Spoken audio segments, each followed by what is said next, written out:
Dear students, in the last class we discussed about the definition of artificial intelligence and also the various capabilities a machine which claims to have artificial intelligence should possess. അതായത് artificial intelligence എന്താണ്, artificial intelligence ഉണ്ട് എന്ന് അവകാശപ്പെടുന്ന machine അഥവാ കമ്പ്യൂട്ടറിനകത്ത് വേണ്ടുന്ന 6 പ്രധാനപ്പെട്ട capabilities എന്തൊക്കെയാണ് എന്ന് നമ്മൾ കണ്ടു. അത് മൊത്തമായിട്ടോ അതോ ഫുള്ളായിട്ടോ ഉണ്ടെങ്കിൽ ആർട്ടിഫിഷ്യൽ ഇൻ്റലിജൻ്റ് മെഷീൻ എന്നോ കമ്പ്യൂട്ടർ എന്നോ നമുക്ക് പറയാനൊക്കും. So today we will study some very basic terminologies used in our AI literature. Artificial intelligence എന്ന് പറയുന്ന ബുക്കുകൾ എടുത്ത് വായിച്ചു കഴിഞ്ഞാൽ അതിൽ പ്രതിപാദിക്കുന്ന ചില ഇമ്പോർട്ടൻ്റ് ടേംസ് ഉണ്ട്. ഓക്കെ, അതാണ് ആദ്യമായിട്ട് നമ്മൾ ഇന്ന് പഠിക്കാൻ പോകുന്നത്.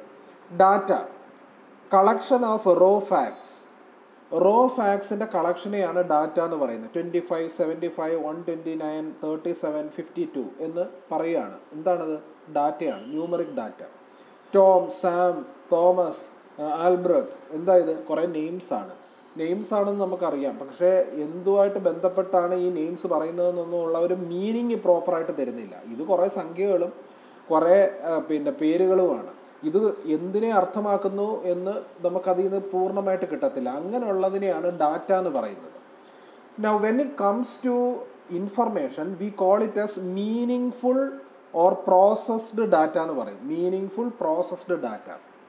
ഉദാഹരണത്തിന് the numbers arranged in the ascending order is 7, 13, 23, 47, 67, 92. അപ്പോൾ നമുക്കറിയാം ഇത് അസെൻഡിങ് ഓർഡറിലെ നമ്പേഴ്സ് അറേഞ്ച് ചെയ്തിരിക്കും, ഒരു മീനിങ് തന്നിട്ടുണ്ട്.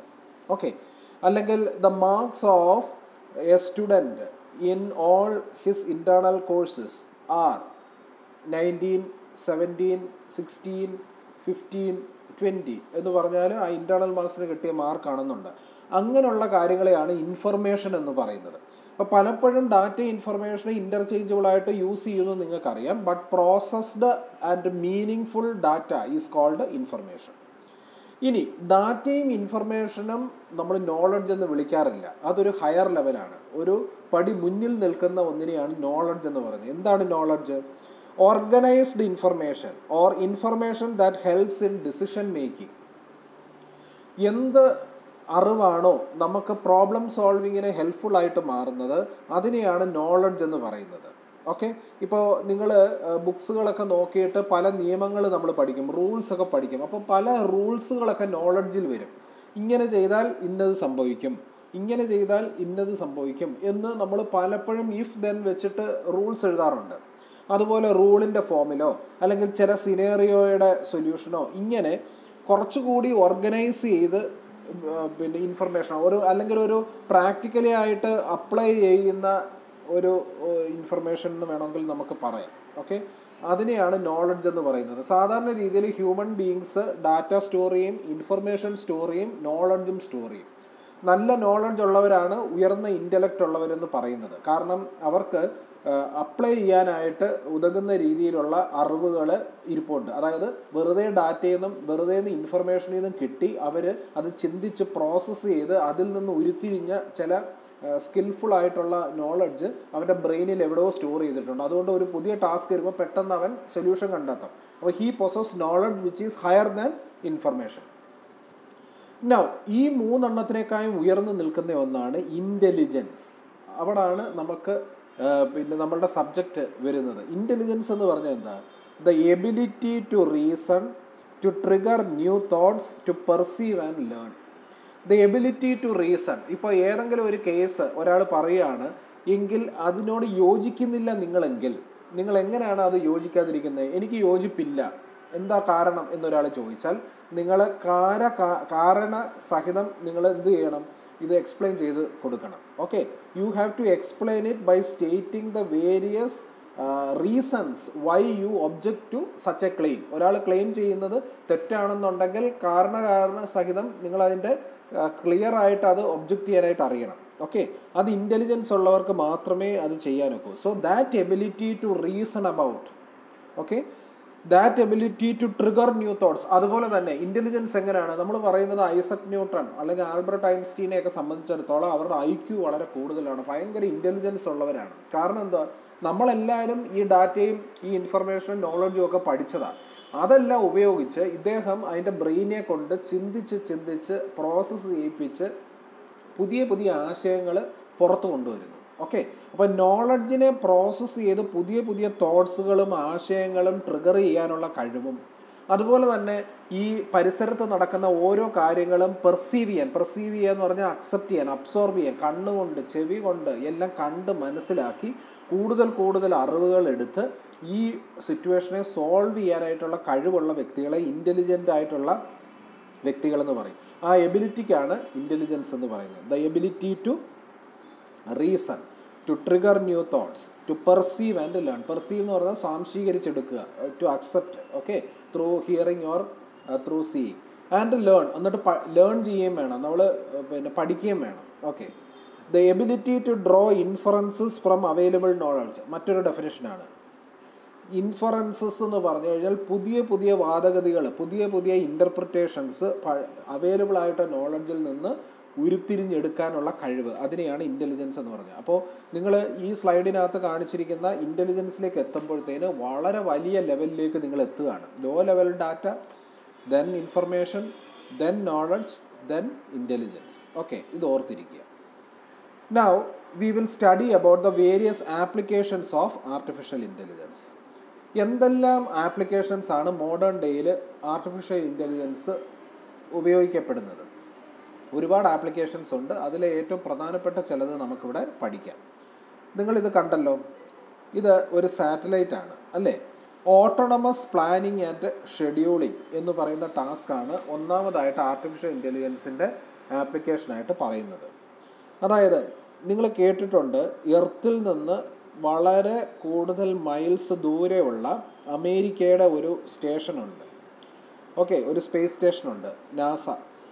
The 100 million miles from Earth, NASA's remote agent program became the first on-board autonomous planning program to control the scheduling of operation of a spacecraft.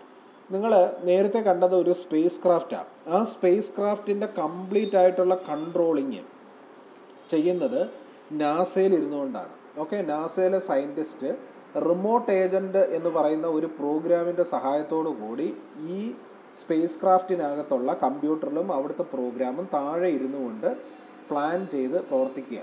ആ പ്രോഗ്രാമിൻ്റെ അടിസ്ഥാനത്തിൽ വളരെ ഇൻ്റലിജൻ്റ് ആയിട്ട് പെരുമാറുന്ന കണക്ക് ഈ സ്പേസ് ക്രാഫ്റ്റ് ഈ സ്പേസിൽ പ്രവർത്തിക്കും. അതായത് ഒരു നിശ്ചിത സ്ഥലത്തെത്തി കഴിയുമ്പോൾ അതിൻ്റെ ഒരു ഭാഗം വിച്ഛേദിക്കണമെങ്കിൽ അത് ചെയ്യും.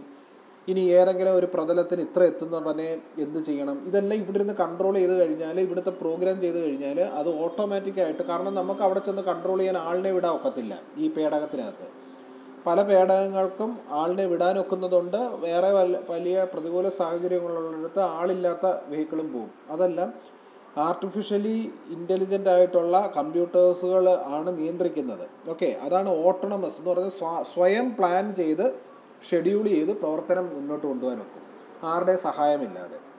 A remote agent is A computer program aboard A space craft. ഒരു സ്പേസ് ക്രാഫ്റ്റിൻ്റെ അകത്ത് സ്ഥാപിച്ചിരിക്കുന്ന കമ്പ്യൂട്ടറിനകത്തുള്ള ഒരു പ്രോഗ്രാമാണ് റിമോട്ട് ഏജൻറ്റ് എന്ന് പറയുന്നത്. അതാണ് ആ സ്പേസ് ക്രാഫ്റ്റിനെ കൺട്രോൾ ചെയ്യുന്നത്. ആ പ്രോഗ്രാം ആർട്ടിഫിഷ്യൽ ഇൻ്റലിജൻറ്റ് പ്രോഗ്രാമാണ്. ഓക്കെ, അപ്പോൾ സ്പേസ് ക്രാഫ്റ്റ് കൺട്രോളിംഗ് എന്ന് പറയുന്ന ഓട്ടോണമസ് പ്ലാനിങ് ആൻഡ് ഷെഡ്യൂളിംഗ് എക്സാമ്പിളാണ്.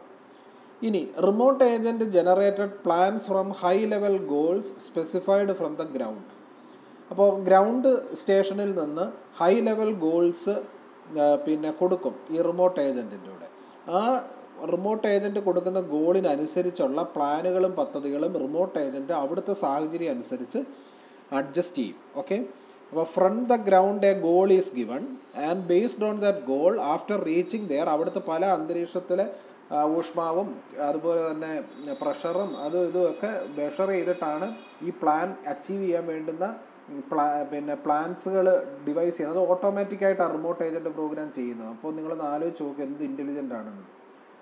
and it monitored the operation of the spacecraft as the plans were executed, detected, diagnosed and recovered. പല സമയത്തും അത് പ്ലാനുകൾ ഉണ്ടാക്കും, പിന്നെ ചില തടസ്സങ്ങൾ ഉണ്ടായിക്കഴിഞ്ഞാൽ ആ തടസ്സങ്ങളെ അതിജീവിക്കാനായിട്ട് സ്വയം നോക്കും, പിന്നെ തടസ്സങ്ങളെ ഡിറ്റക്റ്റ് ചെയ്തെടുക്കും, ചില തടസ്സങ്ങളിൽ നിന്ന് രക്ഷ നേടും ഓട്ടോമാറ്റിക്കായിട്ട്. കാരണം അങ്ങനെ പല കാര്യങ്ങളുണ്ട്. From the problems they occurred. നിങ്ങൾക്ക് ഒരു എക്സാമ്പിൾ പറഞ്ഞു കഴിഞ്ഞാൽ, ഇപ്പം മാർസിലേക്ക് റോവർ എന്ന് പറഞ്ഞൊരു റോബോട്ടിനെ അയച്ചിട്ടുണ്ട്. ഇത് ഇങ്ങനെ മാർസിൻ്റെ പ്രതലത്തിൽ ഇങ്ങനെ ഓടി നടന്ന് വെള്ളമുണ്ടോ അല്ലെങ്കിൽ ബാക്കി കെമിക്കൽസ് ഉണ്ടോ എന്ന് ഡിറ്റക്റ്റ് ചെയ്യാൻ പോവുക. അപ്പോൾ ഒരു കുഴിയിൽ ഇത് അകപ്പെട്ട് കഴിഞ്ഞാൽ ആ കുഴിയിൽ നിന്ന് കയറാൻ മുന്നോട്ട് നീങ്ങാൻ പറ്റിയില്ലെങ്കിൽ പല സോമർസോൾട്ട് ചെയ്യാനും ജമ്പ് ചെയ്യാനുമായിട്ടുള്ള കഴിവുണ്ട് ഇതിന്. അത് ഓട്ടോമാറ്റിക്കായിട്ട് അത് ചെയ്തിട്ട് ആ കുഴിയിൽ നിന്ന് പുറത്ത് ചാടാനായിട്ടൊക്കെ ശ്രമിക്കും. ഓക്കെ, മനുഷ്യരൊന്നുമല്ല, യന്ത്രമനുഷ്യനാണ്. അപ്പോൾ അത് ഓട്ടോണമസ് പ്ലാനിങ് ആൻഡ് ഷെഡ്യൂളിങ്ങിൻ്റെ ഭാഗമായിട്ടാണ് ഇതൊക്കെ ചെയ്യുന്നത്. ഇനി രണ്ടാമത്തത് ആർട്ടിഫിഷ്യൽ ഇൻ്റലിജൻസ് ഉപയോഗിക്കുന്നത് ഗെയിം പ്ലേയിങ്ങിനാണ്. ഓക്കെ, ഇവിടെ നിങ്ങൾ നോക്കിക്കഴിഞ്ഞു കഴിഞ്ഞാൽ ലെഫ്റ്റ് സൈഡിൽ ഗാരി കാസ്പറോവ് എന്ന് പറഞ്ഞ് പഴയ കാലത്ത് 80s ഒരു ഫേമസ് ചെസ് ചാമ്പ്യനാണ്. വലത്ത് സൈഡിൽ ഒരു കമ്പ്യൂട്ടർ വെച്ചിട്ടുണ്ട്. ആ കമ്പ്യൂട്ടർ പറയുന്നതനുസരിച്ച് എന്തെങ്കിലും മൂവ്മെൻറ്റ് ചെയ്യേണ്ടുന്ന ഒരു വ്യക്തിയായിരിക്കും. അയാൾ കളിക്കാരനല്ല, ഈ കമ്പ്യൂട്ടറിനെ നിയന്ത്രിക്കുന്നതും കമ്പ്യൂട്ടറിൻ്റെ പിന്നെ മാനുവലായിട്ട് എന്തെങ്കിലും ചെയ്യണമെങ്കിൽ കമ്പ്യൂട്ടറിൻ്റെ തരുന്ന ഇൻസ്ട്രക്ഷൻ അനുസരിച്ച് പെരുമാറേണ്ടുന്ന ആളാണ്. അപ്പോൾ ഇവിടെ കമ്പ്യൂട്ടറും മനുഷ്യനും തമ്മിൽ ഗെയിം കളിക്കുക, game playing. Okay, programming computers to play games against human opponents. കണ്ടോ, മനുഷ്യർക്കെതിരെ ഗെയിംസ് കളിക്കാനായിട്ട് പിന്നെ കമ്പ്യൂട്ടറുകൾക്കൊപ്പം. അങ്ങനെ ചെയ്യണമെങ്കിൽ മനുഷ്യ ഇൻ്റലിജൻറ്റ് മൂവ്സ് അല്ലേ ചെസ്സിലൊക്കെ നടത്തും. ഇപ്പോൾ ചെസ്സ് പോലുള്ള കളികൾ നമുക്ക് കമ്പ്യൂട്ടറുമായിട്ട് കളിക്കാം. അപ്പോൾ കമ്പ്യൂട്ടർ തിരിച്ചുള്ള മൂവ് വളരെ ഇൻ്റലിജൻ്റ് ആയിട്ടായിരിക്കും നടത്തുന്നത്. അപ്പോൾ അങ്ങനെയുള്ള ഗെയിം പ്ലേയിങ് സോഫ്റ്റ്വെയറിനകത്ത് ഇൻ്റലിജൻസ് നമുക്ക് കൊണ്ടുവരുത്താനും. എക്സാമ്പിൾ, IBM's ഡീപ്പ് ബ്ലൂ നിങ്ങൾ കണ്ടല്ലോ, become the first computer program to defeat the world champion in a chess match when it bested Garry Kasparov by a score of 3.5 to 2.5 in an exhibition match. ഒരു exhibition മാച്ചിൽ കമ്പ്യൂട്ടറും Kasparov പഴയകാല chess ചാമ്പ്യനും തമ്മിൽ മത്സരം നടന്നു. അതിൽ പഴയകാല chess champion വളരെ ബുദ്ധിമാനായ കാസ്പറോവിനെ തോൽപ്പിച്ച് ഈ കമ്പ്യൂട്ടർ പ്രോഗ്രാം ഹൈ സ്കോർ നേടി. അപ്പോൾ അതിൻ്റെ അർത്ഥം എന്ന് പറഞ്ഞു കഴിഞ്ഞാൽ പുതിയ ഇൻ്റലിജൻ്റ് ആയിട്ടുള്ള ഗെയിം സോഫ്റ്റ്വെയറുകൾ ഉണ്ട്, അതിനകത്ത് ആർട്ടിഫിഷ്യൽ ഇൻ്റലിജൻസ് ഉപയോഗിക്കുന്നു എന്നാണ് നമുക്ക് കൺക്ലൂഡ് ചെയ്യാവുന്നത്. ഇനി മൂന്നാമത്തത് ഓട്ടോണമസ് കൺട്രോൾ. ഓട്ടോണമസ് കൺട്രോൾ എന്ന് പറഞ്ഞു കഴിഞ്ഞാൽ the ALVINN computer vision system was train to steer a car to keep it following a lane. നിങ്ങൾ കേട്ടിട്ടുണ്ട് ഡ്രൈവർ ഇല്ലാത്ത കാറുകൾ, അതുപോലെ പൈലറ്റ് ഇല്ലാത്ത എയ്റോപ്ലെയിൻ. ഇതൊക്കെ എങ്ങനെയാണ് സാധിക്കുന്നത്? അവിടെ മനുഷ്യരുടെ പ്രസൻസാണ് എപ്പോഴും നമുക്ക് വേണ്ടുന്നത്. കാർ ഡ്രൈവ് ചെയ്യാനോ അല്ലെങ്കിൽ പിന്നെ സ്പേസ് ക്രാഫ്റ്റ്, പിന്നെ വാറിന് ഉപയോഗിക്കുന്നതൊക്കെ ഗൈഡ് ചെയ്യാനായിട്ട്. ഇപ്പോൾ അതില്ലാതായിരിക്കുക. അതിനൊരു എക്സാമ്പിളാണ് ആൽവിൻ കമ്പ്യൂട്ടർ വിഷൻ സിസ്റ്റം. അതായത് കണ്ട് വണ്ടി ഓടിക്കുന്നതിന് തുല്യമായിട്ട് ആർട്ടിഫിഷ്യലി ഉണ്ടാക്കിയ ഒരു സിസ്റ്റമാണ്, ഒരു കാറാണ്. ആ കാറിനകത്ത് പ്രോഗ്രാമാണ് ഇത് റൺ ചെയ്യുന്നത്. Okay, it was placed in Navlabs computer controlled mini van. നിങ്ങൾ ഗൂഗിളിനകത്ത് സെർച്ച് ചെയ്താൽ ഈ പേരങ്ങോട്ട് അടിച്ചു കൊടുത്തു കഴിഞ്ഞാൽ ആ കാറിൻ്റെയൊക്കെ ചിത്രങ്ങൾ നിങ്ങൾക്ക് കാണാം. ഓക്കെ, അതെങ്ങനെ ഓടിക്കുന്നതെന്ന് യൂട്യൂബിൽ നോക്കിയാലും കാണാം. ഈ നവ്ലാബ്സിൻ്റെ കമ്പ്യൂട്ടർ കൺട്രോൾഡ് മിനി വാനിനകത്ത് ഈ പ്രോഗ്രാം പ്ലേസ് ചെയ്തു. Okay, and use to navigate across United States for 2850 miles. ഒരു 2850 മൈൽസ് ഓട്ടോ കാറായിട്ട് ഇത് കൊണ്ടുപോയി. അപ്പോൾ ആർട്ടിഫിഷ്യൽ ഇൻ്റലിജൻ്റ് ആയാലല്ലേ ഡ്രൈവ് ചെയ്യാൻ നോക്കും. അങ്ങനെയുള്ള പ്രോഗ്രാം വരെ ഉണ്ടാക്കിയിട്ടുണ്ട്. Autonomous control. ഓട്ടോണമസ് എന്ന് പറഞ്ഞാൽ മറ്റുള്ളവരുടെ ആശ്രയമില്ലാതെ കൺട്രോൾ ചെയ്ത് കൊണ്ടുപോകാവുന്ന സിസ്റ്റംസ് അല്ലെങ്കിൽ പ്രോഗ്രാംസ് ഡെവലപ്പ് ചെയ്യാനായിട്ട് AI ഉപയോഗിക്കും. It was in control of steering the vehicle 98% of the time. 98% full driving എടുത്തു കഴിഞ്ഞാൽ ഈ പ്രോഗ്രാം തന്നെ ഡയറക്റ്റ് ചെയ്ത് കൊണ്ടുപോയതാണെന്ന് നമുക്ക് കാണാം. 2% ഹ്യൂമൻ അതിനകത്ത് ഉപയോഗിക്കേണ്ടതായിട്ട് വരും. മോസ്റ്റ്ലി എക്സിറ്റ് ഓഫ് റാംസ്, വലിയ പിന്നെ ഷോറൂമിൽ നിന്ന് ഇറങ്ങുന്ന ആ കയറ്റം, അങ്ങനെയൊക്കെയുള്ള കേസിൽ മാത്രമേ ഉള്ളൂ ചെറിയൊരു ഹെൽപ്പ് വേണ്ടുന്നത്. Okay, and this Navlab has video cameras that transmit road images to Alvin. എങ്ങനെ ഇത് ചെയ്യുന്നത്? വീഡിയോ ക്യാമറാസ് ഫ്രണ്ടിൽ ഇരിപ്പുണ്ട്. ആ വീഡിയോ ക്യാമറാസ് റോഡിൻ്റെ ചിത്രങ്ങൾ നിരന്തരം ഈ പ്രോഗ്രാമിലേക്ക് വിടും. ആ ചിത്രങ്ങളിൽ നിന്ന് ഒബ്സ്റ്റക്കിൾസ് ഉണ്ടോ, റോഡ് എവിടെ എന്നൊക്കെ ഉള്ളത് അത് മനസ്സിലാക്കിയിട്ട് it computes it and best direction to steering എങ്ങോട്ട് തിരിക്കണം എന്നൊക്കെ ഉള്ളത് അത് ഓട്ടോമാറ്റിക്കായിട്ട് ചെയ്യും based on the experience of the previous training. നേരത്തെ അതിനെ ട്രെയിൻ ചെയ്ത് കൊടുത്തിട്ടുണ്ട്, അങ്ങനെ ആ പ്രോഗ്രാം ചെയ്തിരിക്കുന്നത്, അതനുസരിച്ച് പെരുമാറും. ഓക്കെ, ശരി.